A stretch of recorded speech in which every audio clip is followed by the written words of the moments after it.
Hello guys, welcome back to Beyond the Realms. Today I'm going to be talking about, I believe it's a debut film from Brandon Cronenberg, the son of David Cronenberg. It is for his film Antiviral, which, depending on where you look, came out last year, this year. But you know what? I'm counting it from this year because I know the release that I saw came out this year. It's on Netflix now, came out this year, listed as a new film. So, I'm listing this as a 2013 film. But Antiviral is a film that kind of flew under the radar. I mean, you really haven't heard a whole lot of people talk about this film. I've had a few friends mention it. Most vocal and most pressing on me to check this out has been Headbanger from Horror's Ball. And it's a film, I always wanted to watch. I just never got the chance, never took the moment to check it out. Well, this morning I finally did, and guys, I gotta tell you, I've been missing out.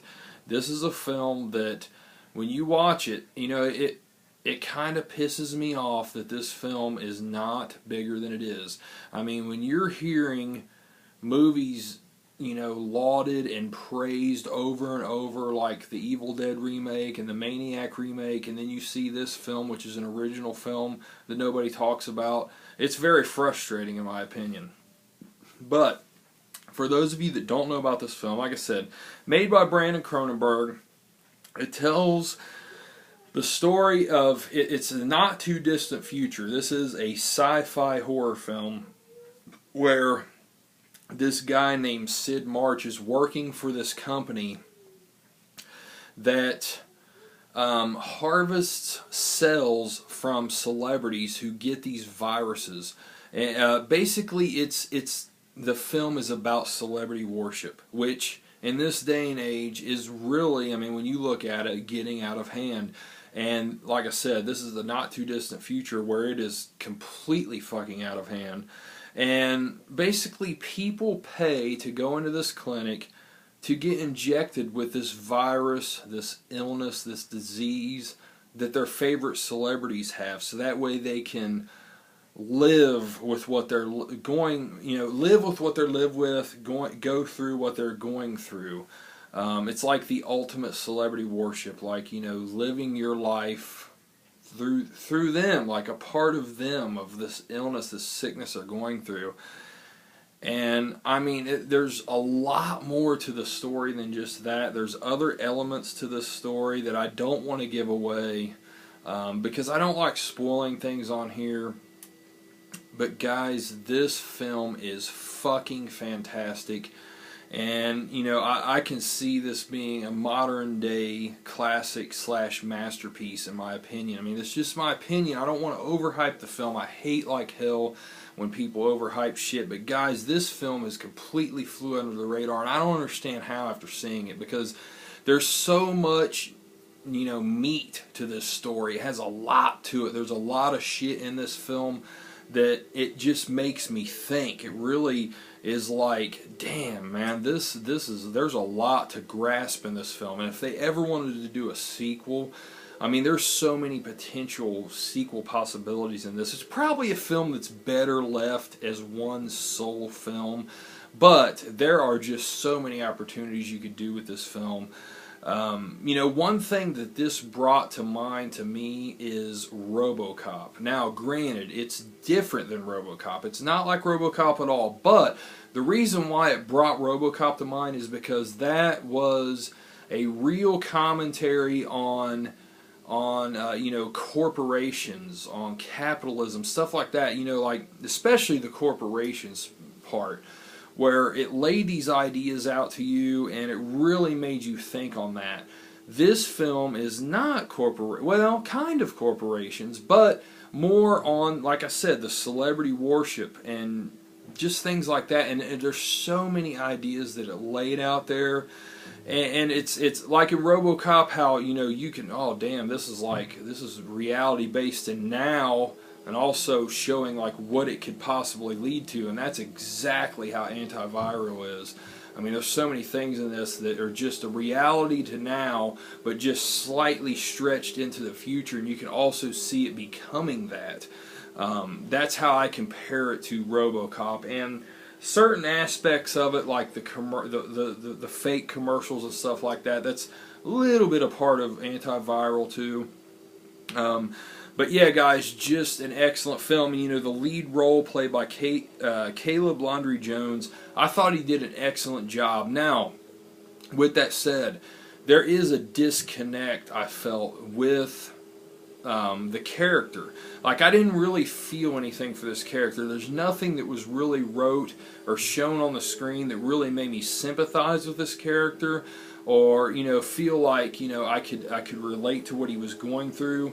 I never really felt that connection to him. There's this coldness to him and the overall story, I thought. But, you know, in defense of the film, I think that's kind of what it's meant to be. You know, it's like I said, it's in the not too distant future, where it's just everything just got out of hand with the celebrity worship and people just putting all these celebrities on an unattainable and just ridiculous pedestal, to where that coldness to the story, to the feeling, to the characters, that unrelatability it's kind of meant to be that way. It's kind of meant to be. We've reached this point to where, you know, these people that are doing this and feel this way and that are partaking in this company, that are a part of this company, it's meant to be kind of soulless, meaningless, feelingless. It's just, there's no emotion to it. So in that regard, that made the film even better, even though I can't relate to it. And, you know, a lot of times that will just tank a film. That actually made this film better because it drives home the whole feeling of the plot, the feeling of the story, I thought.